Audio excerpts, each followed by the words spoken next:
Ya aprendimos un poco de lo que es el isquémico, de historia clínica,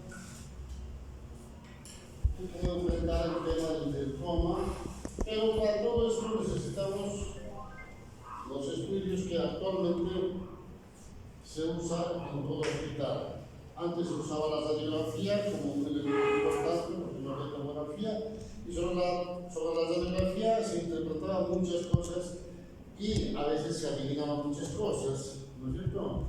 Andaba mucho la clínica, la semiología, basado en la moralidad de la radiografía, que prácticamente la radiografía no ha ayudado nada más, nos muestra la parte rosa que otra cosa, pero ya con la tomografía fuimos viendo estructuras profundas del cerebro, entonces empezamos a ver que la tomografía del cerebro nos va a mostrar detalles importantes del parénquima cerebral, en principio, ¿no es cierto?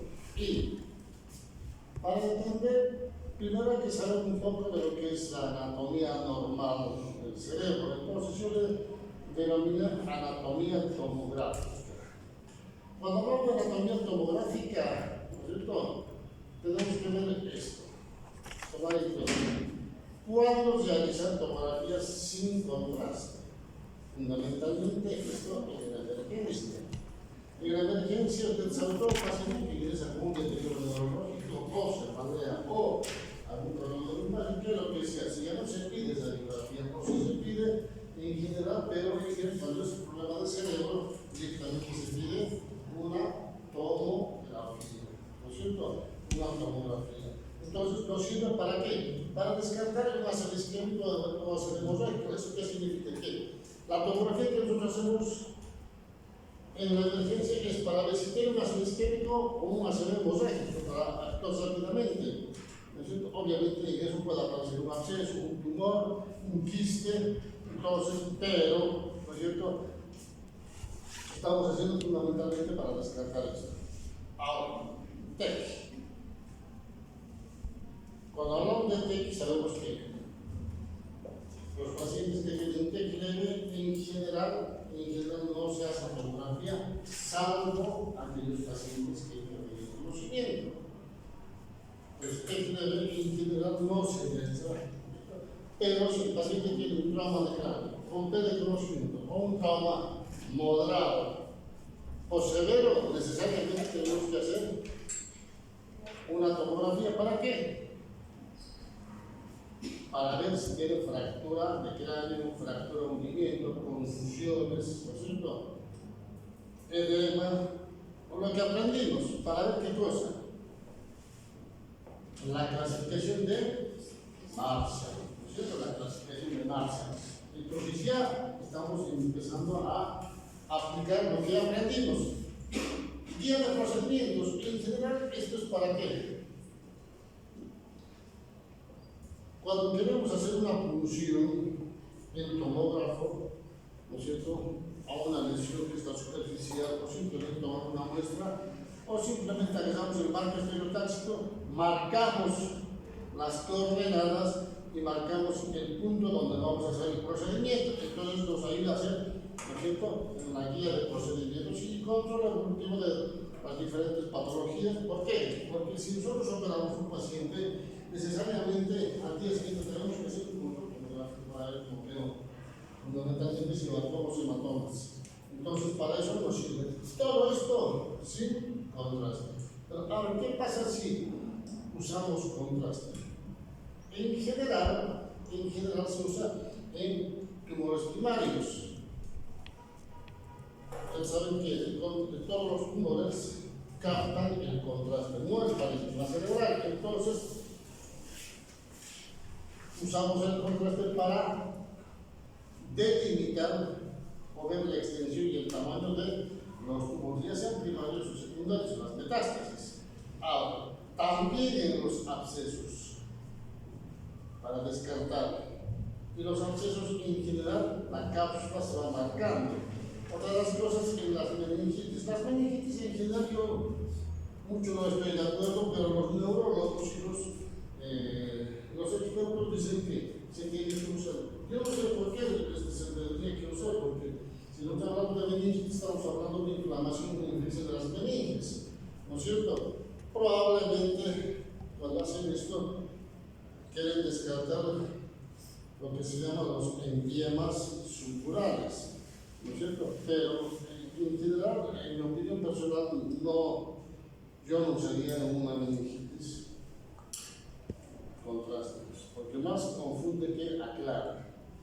Entonces, pero está descrito, por eso se los menciono, y las malformaciones arteriovenosas, en general, estas son una alteración en la estructura de la irrigación del cerebro. Entonces, hay zonas en que aparece un movillo de vasos y venas que no son ni arterias ni venas, una cosa intermedia, las famosas arteriovenosas, las famosas telangiectasias, los cavernomas, que son un proceso vascular venoso, todas esas cosas, ¿no es cierto?, nos ayudan a entender. Entonces, para eso sirve el contraste, aunque actualmente cada vez se usa menos el contraste endovenoso en la tomografía. ¿Por qué? Porque tenemos otros estudios que nos ayudan a entender mejor la patología del cerebro. En este caso se trata ¿de qué? ¿De qué? De la resonancia. La resonancia. Entonces, cuando nosotros hablamos de mejorar la patología del cerebro, probablemente, después de la tomografía pediremos una resonancia. Pero si estamos en un lugar donde no tenemos la resonancia, obviamente usaremos el contraste. ¿No es cierto? Bien. Vamos por partes. Anatomía normal. Los cortes, en general, los cortes tomográficos son orbitocigomáticos. ¿No es cierto? Estos son los protocolo está así. Porque los tomógrafos eran lineales, los primeros tomógrafos. Actualmente todos los tomógrafos son helicoidales. ¿Eso qué significa? Que los cortes se hacen en espiral. Entonces nosotros podemos cortar en el lugar que queremos, en la posición que queremos, nivel estructural, ¿no es cierto?, en diferentes ubicaciones. Antes eran cortes específicos, por eso eran los orbitomeatrales. Pero ahora con los helicoidales ya no es necesario, pero siempre van de abajo para arriba y es mejor ver los órbitos en el corte órbitos meatrales. Nosotros tenemos la parte más baja, tenemos la parte de la órbita, la fosa temporal, el foramen magno, parte del conducto auditivo, lo mismo que acá, el foramen magno, fosa temporal, ¿no es cierto?, las órbitas, el seno esfenoidal. Si nosotros vemos esto, la parte más baja es la médula. Ahora, si nosotros vemos este otro, ¿no es cierto?, por encima de la médula tenemos al bulbo, ¿no es cierto?, al bulbo. Entonces estamos yendo de abajo para arriba. Entonces siempre tenemos que entender así y saber ubicarnos en las estructuras anatómicas normales. Bueno, seguimos. El corte un poco más superior. Acá tenemos parte de la órbita, es la fosa anterior, fosa media y fosa posterior. ¿No es cierto? Fosa posterior. ¿No es cierto? La fosa anterior está dividiendo a la fosa media, ¿por qué? Por el ala mayor del esfenoides. ¿No es cierto? La parte anterior, la cara interna del hueso frontal. La media, desde la mayor de los esfenoides hasta el peñasco, el borde superior del peñasco. Es la fosa media. Y la fosa posterior, desde el peñasco hasta la cara interna del occipital, que es la fosa posterior. ¿No es cierto? Fosa anterior, media y posterior. Bien, entonces tenemos acá estas estructuras y vamos a ir viendo esto. ¿Tienes el punto? Esta. ¿Qué tenemos ahí? La parte anterior. Tenemos a la arteria basilar, Entonces tenemos esto, ¿no es cierto? Es la cisterna magna, la cisterna magna. Esto es el hemisferio cerebeloso de ambos lados, ¿no es cierto? Hemisferio cerebeloso. Seguimos viendo y tenemos esta, ¿no es cierto? Que son ya las cisternas de la base, las cisternas basales. Esto es con contraste para marcar los vasos, ¿no es cierto? Es un preparado especial, entonces tenemos ahí esto que comunica ambos lados. Es la arteria comunicante anterior, la que va a ser un puente entre las dos arterias cerebrales anteriores. Y tenemos acá esta, que también es esta, es la arteria cerebral media, la arteria cerebral media, ¿no es cierto? Y tenemos este punto, ese punto. ¿De dónde nace la arteria cerebral media? La arteria cerebral media. De la arteria carótida interna, arteria carótida interna, ¿no es cierto? Y tenemos esto. ¿Qué será? Es la tienda del cerebelo, el borde de la tienda del cerebelo. Y tenemos esto que ya lo vimos hace un momento, es la arteria basilar, que sigue subiendo, ¿no es cierto? Sigue subiendo. Entonces tenemos esto. Es el puente o protuberancia, ¿no es cierto? Puente o protuberancia. Entonces ya estamos aprendiendo a reconocer estructuras en la tomografía. Entonces protuberancia. Y tenemos esto. Es el cuarto ventrículo. Es el cuarto ventrículo. Ahora seguimos mucho más arriba y tenemos esto.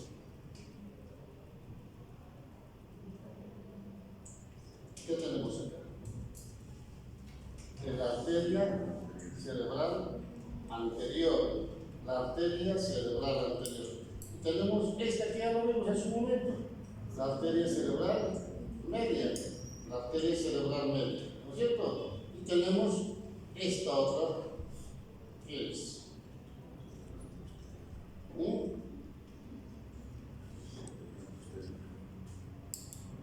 ¿Qué será? Es la cisterna ambiens. La cisterna ambiens. De la cisterna, para que se desmarque, tiene la cisterna ambiens y la cisterna. Esta, la que va acá, es la arteria cerebral posterior. La arteria cerebral posterior. Y tenemos más atrás a la cisterna, esta, la cisterna crural. La cisterna crural. Pues fíjense ustedes que cuando nosotros hablamos de TEC severo y vemos una tomografía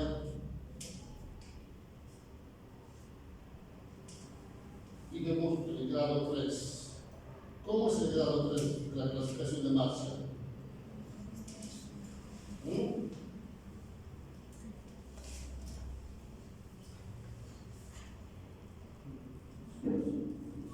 ¿Cómo es el grado 3 de la clasificación de Marshall? Tenían que estudiar, ¿no es cierto? Ausencia de cisternas y suelo bilateral. Tiene ausencia de cisternas, ¿no es cierto? De cisternas perimesencefálicas. ¿Por qué hay 16? Son menos ustedes.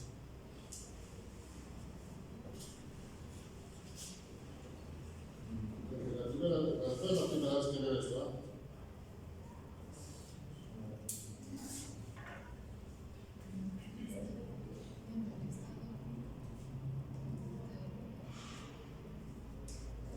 Siempre veo, espero la honestidad de cada uno de ustedes, pero veo que no son honestos, ¿sabes?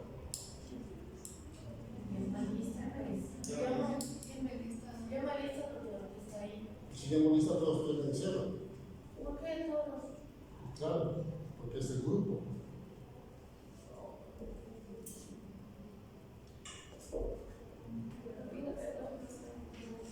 Voy a dejar esa lista de qué hizo. Vamos a ver dos nombres. Seguimos.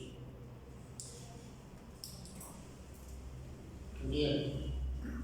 Entonces, fíjense que cuando nosotros hablamos de las cisternas y vemos que están apartadas estas cisternas, ¿qué estamos comprimiendo?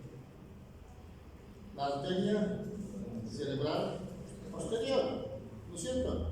La arteria cerebral posterior. Bien. Entonces, si la arteria cerebral posterior no da irrigación al tronco cerebral, ¿no es cierto? ¿Qué es lo que se lesiona? ¿Qué es lo que se lesiona? El sistema reticular activador ascendente. Y si está lesionado el sistema reticular activador ascendente, el paciente retoma. Tienen que saber. Son buenos entonces para aumentar el número de estudiantes, sus compañeros para ayudar. Pero son pésimos para estudiar. En vez de ocuparse de estudiar, se ocupan de otras cosas.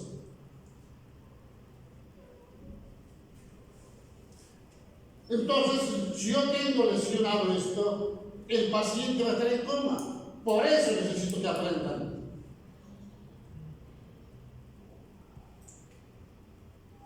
¿Esta qué estructura es? Lo que tenemos en el medio de los dos cerebros. Es gerondeval, es anatomía grosera. Eso lo tienen que saber. Es el pelvis.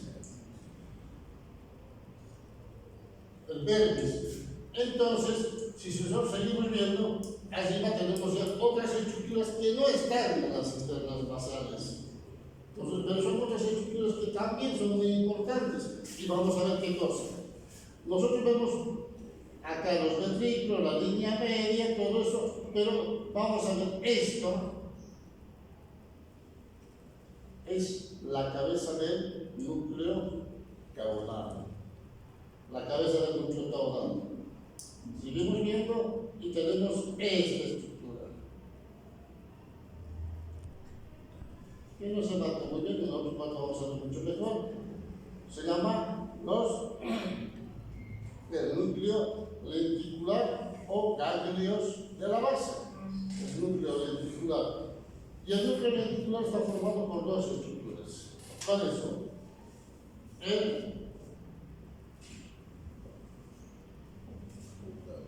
globus pallidum y el putamen. El globus pallidum y el putamen. Entonces ya estamos aprendiendo a identificar estructuras normales en la tomografía. Entonces vemos esto, esta estructura media hipodensa, acá y ahí. Es la cisterna, mejor dicho, la cápsula externa. Cápsula externa. Y tenemos una estructura que viene así, acá, entre lo que es la cabeza del núcleo caudal y lo que es el núcleo lenticular. Y vemos esto acá, ahí. Es la cápsula interna. Y la cápsula interna está dividida en un brazo anterior, rodilla y brazo posterior. Y brazo posterior. ¿Por qué es importante esto? Porque en la parte posterior se encuentran todas las fibras de la vía piramidal. Las fibras motoras y las. Entonces tenemos que empezar a entender estas cosas que cuando yo veo una lesión ahí, concentrar el paciente va a tener una lesión o una hemiplegia. Y cuando yo veo a un paciente que viene hemipléjico, probablemente tenga una lesión pequeña ahí o probablemente tenga un infarto gigante. ¿No es cierto? Entonces tengo que entender entender estas cosas para poder dar una explicación a qué? A los familiares, ¿no es cierto? Es decir, doctora, ¿por qué no mueve la mitad del cuerpo de mi marido o de mi esposa? ¿Y ustedes qué le dicen? No, señora, fíjese, esa lesión pequeña, eso es lo que le está provocando. Entonces es importante entender este tipo de cosas. Entonces, si nosotros vemos esto, es el mesencéfalo, es la parte más superior. Primero vimos la médula, pues el bulbo, la protuberancia, ahora estamos viendo el mesencéfalo, ¿no es cierto? En el mesencéfalo vamos a ver dos o tres cositas interesantes que son estos dos famosos tubérculos cuadrigénicos, los cuadrículos que llaman. Son superiores e inferiores, ¿no es cierto? En la parte posterior.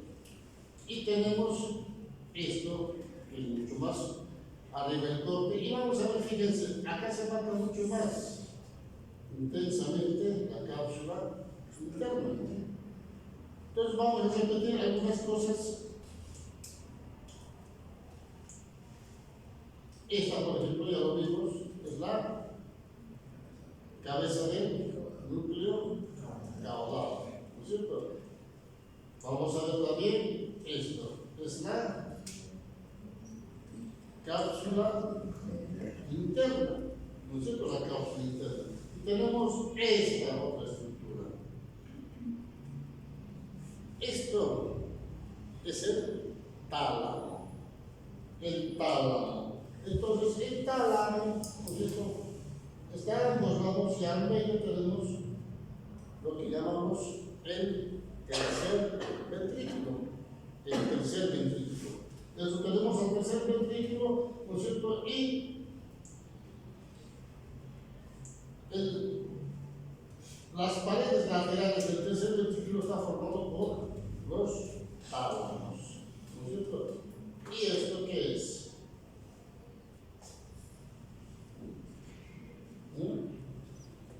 Esto ya no es la arteria basilar, es la vena de Galeno, es la vena de Galeno. ¿Por qué confundirse? Tenemos más arriba, ya no vemos muchas estructuras en detalle, más bien nos interesa ver lo que son los ventrículos y el parénquima cerebral. Entonces vamos a ver a los ventrículos con, ¿no es cierto?, esto que es la sustancia gris o corteza cerebral. Y tenemos por debajo, ¿qué tenemos? A la sustancia blanca, ¿no es cierto?, la sustancia blanca. Y estos son los ventrículos laterales, el cuerpo de los ventrículos laterales, y tenemos lateralmente esto que forma la pared externa de los ventrículos llamado el epéndimo, ¿no es cierto? Y tenemos esto. ¿Qué es lo que tenemos dentro de los ventrículos laterales? Tenemos a los plexos coroideos. Los plexos coroideos que son los encargados de formar ¿qué cosa? El líquido cefalorraquídeo, ¿no es cierto? El líquido cefalorraquídeo. Entonces las estructuras que están dentro de los ventrículos son los plexos coroideos. Y tenemos corte un poquito más superior. Entonces, más superior ya, menos detalles anatómicos, que es lo que vamos a ver. Corteza o objetos sustanciales. Tenemos esto, es el centro semi-oval. El centro semi-oval. Tenemos mucho más. Esta es la línea media, donde divide ambos hemisferios el despliegue de la dura madre, que se llama la os del cerebro o falz, ¿no es cierto? O falz. Entonces tenemos ya la división de ambos hemisferios. Vamos a tener estructuras mucho más superiores que dan menos detalle atómico simplemente para ver lo que son la corteza, sustancia blanca, la línea media, acá lo mismo, y tenemos los surcos que nos van a marcar, ¿no es cierto? El surco central, por ejemplo, es esta, ¿no es cierto? La línea media, y esta, que es un poquito más grosera que esta otra, es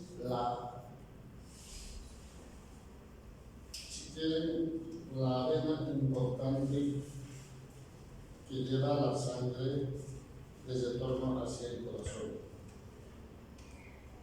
El corazón no es una vena, es un despliegue de la dura madre, ¿no es cierto? De las hojas de la dura madre que conforman todo esto para llevar desde el torno la sangre al cerebro. Como verán, entonces tenemos las estructuras normales de una tomografía. Ahora, ¿cómo interpretamos la patología?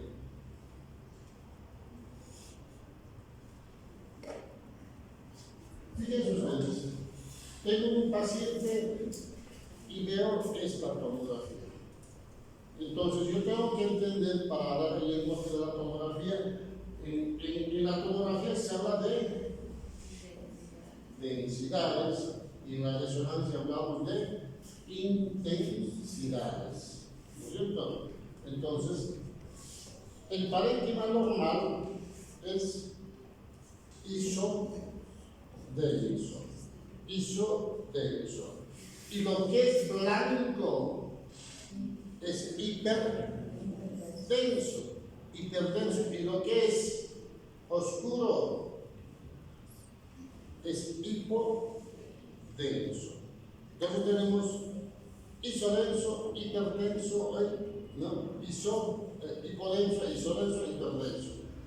Cuando yo veo esta tomografía veo estructuras que, ¿no es cierto?, se marcan una hiperdensidad, ¿no es cierto? Porque por anatomía normal sé que no tendría que haber estas imágenes hiperdensas en esa zona.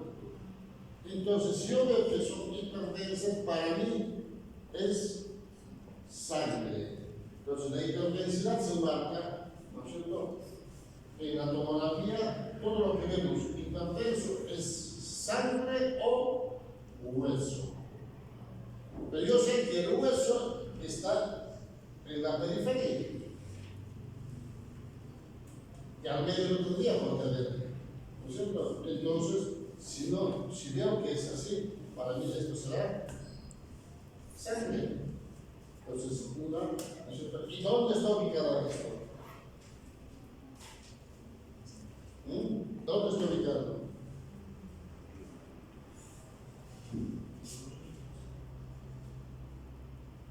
¿Cómo se llama esto?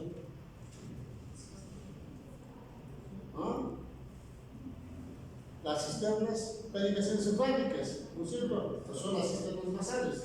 Entonces, esta sangre está en el espacio subaracnoideo de la cisterna, no está en el parénquima cerebral. Entonces, esto será una hemorragia subaracnoidea, porque está en el espacio subaracnoideo, ¿no es cierto? Pero tienen que aprender a interpretar ese tipo de cosas. ¿Por qué? Porque seguramente van a ver este tipo de patologías en los hospitales. ¿Esto qué es? Es una lesión que no es hueso porque hace una especie de reflejos. Entonces, en tomografía, todo lo que es metal provoca irradiación, como esta. Entonces, si no es hueso y no es sangre, esto será un metal. De hecho, es un perdigón en fosa posterior. Es un metal que hace ese artefacto. Entonces, es un proyectil, ¿no es cierto? Ahora tenemos esto, ¿no es cierto?, veo esta hipodensidad. Y si aquí en el contraste se marca todo menos esta. Entonces, el paciente tendrá un quiste de fosa posterior, porque es hipodenso, ¿no es cierto? Hipodenso. Seguimos viendo. Acá veo esto. Veo la línea media que está desplazada, no veo surcos, y acá veo una imagen hiperdensa. Entonces, esto será un hematoma subdural. Hematoma subdural que está desplazando el parénquima cerebral para el otro lado, ¿no es cierto? Y tenemos esto.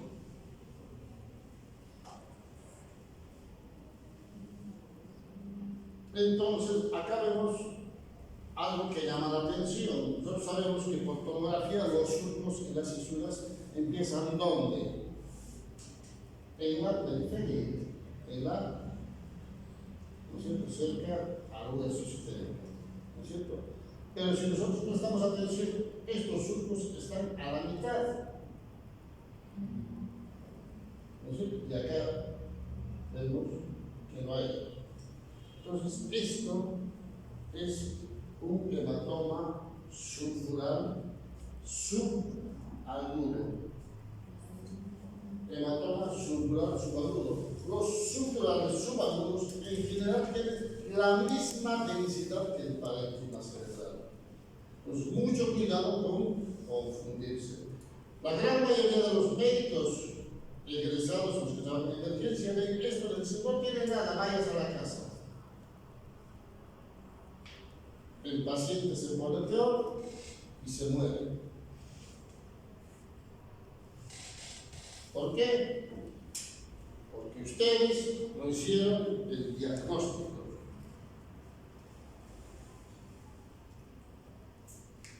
Tienen que aprender a hacer esto y vemos este otro. También es un hematoma subdural, pero es crónico. Es crónico. Desplazamiento de línea media, compresión del ventrículo, etc. Pero acá la imagen ya es hipodenso.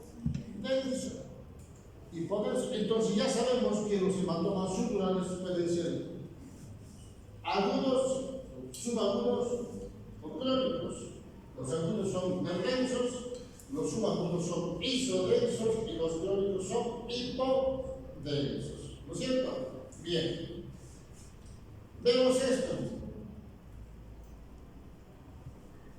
¿Qué es? Un hematoma intracerebral. ¿Por qué? Porque está dentro del cerebro. Ya no está en la cisterna, está en el parénquima cerebral. Entonces, ¿dónde está ubicado? ¿Qué tenemos acá?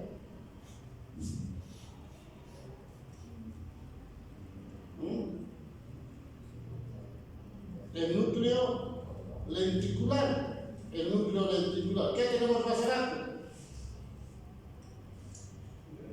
La cisterna, mejor dicho, la cápsula interna. ¿Y qué tenemos más abajo? El tálamo. El tálamo. Entonces, este paciente tiene el hematoma del tálamo y las estructuras de los ganglios de la base y ruptura que se mete sangre a los ventrículos. ¿Qué otra cosa se menciona? ¿Qué tiene a continuación del tálamo? ¿El tálamo con qué se conecta? Con el mesencéfalo. Con el mesencéfalo. Si se conecta con el mesencéfalo y está dañado, ¿no es cierto? El paciente que se daña, ¿qué se daña?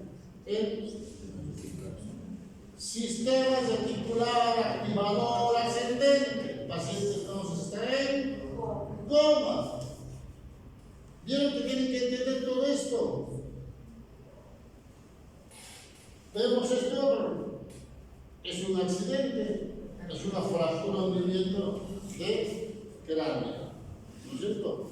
Tenemos acá la fractura neumoencéfalo, ¿no es cierto? Y tenemos la ventana ósea, cómo está fracturado con el accidente, y tenemos esta otra que vemos acá, hidrocefalia, dilatación de los ventrículos. ¿Pero por qué? Porque ha sido operado del fosa posterior. ¿No es cierto? Esta es una lesión, digamos, de la loz quirúrgica, donde seguramente tenía un tumor, lo sacaron, pero quedó, digamos, restos de suricel, sangre y todo eso.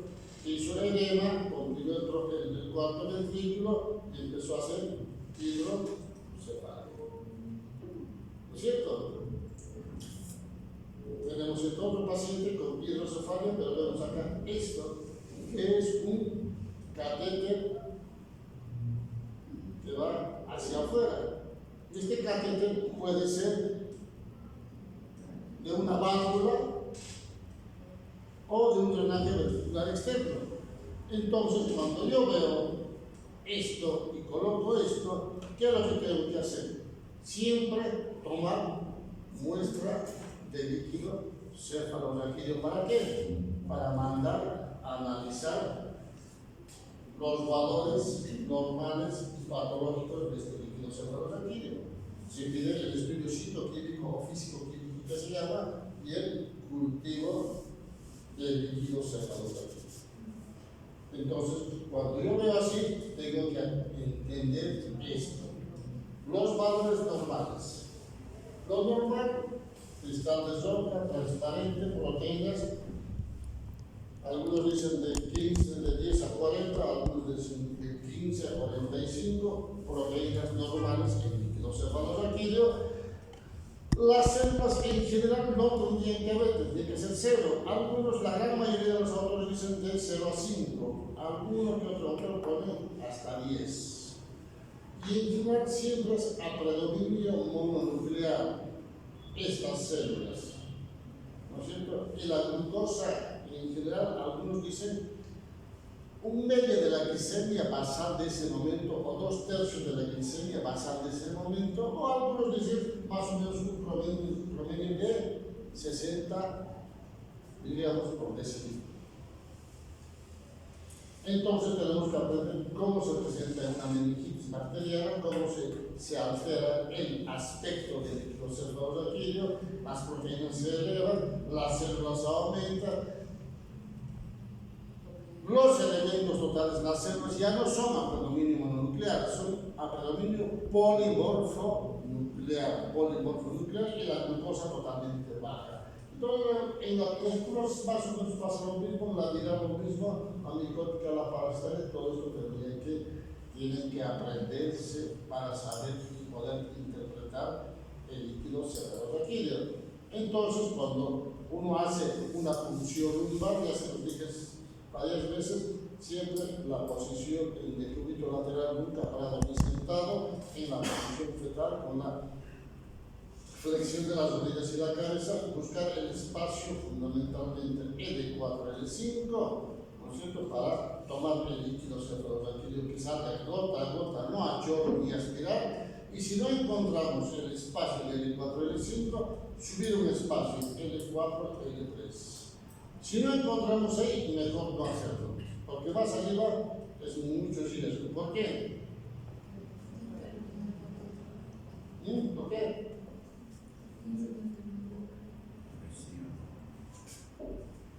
¿Por qué?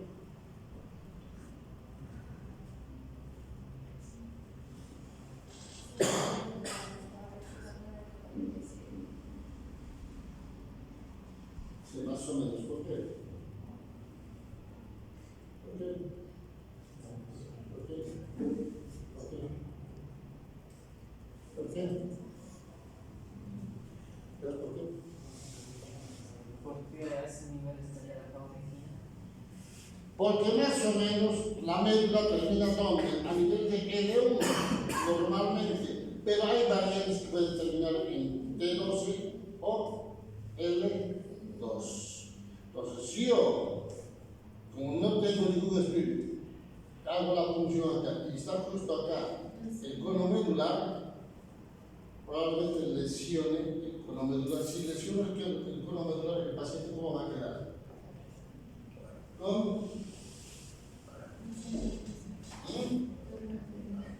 ¿Con qué? Con alteración de los esfínteres, ¿no es cierto? Alteración de los esfínteres. Entonces, fíjense ustedes que hay que tener mucho cuidado cuando uno, ¿no es cierto?, hace punción lumbar. No es meter en cualquier lado, uno tiene que saber dónde va a pulsar, ¿no es cierto? ¿Y cómo ubicamos el L4 y L5? ¿Quiénes hacen práctica conmigo en el hospital? Cuando examino al paciente en consulta, ¿qué es lo que hago? ¿Quiénes hacen su consultorio conmigo martes y jueves? ¿Qué es lo que hago con los pacientes? ¿Qué es lo que les digo a los pacientes cuando se hace la parte de la columna? Les digo, esto es un L4, L5, ¿no es cierto? Y de acá es el L5 y de acá es el sacro. Entonces me ubico. ¿Y cómo me ubico en eso? Tengo que tocar las crestas ilíacas posteriores y trazar una línea. Esa línea que pasa para mí es L4, L5. Pero tenemos que saber ese tipo de cosas.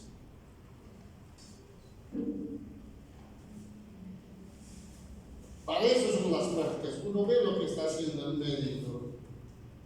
No es porque le gusta tocar a la paciente por él. No.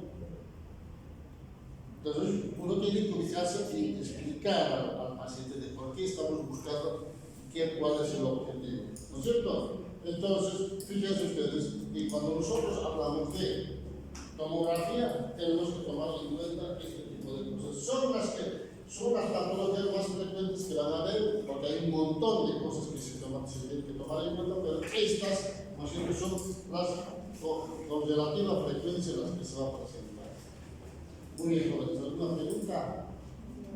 Muy bien, se terminó la clase.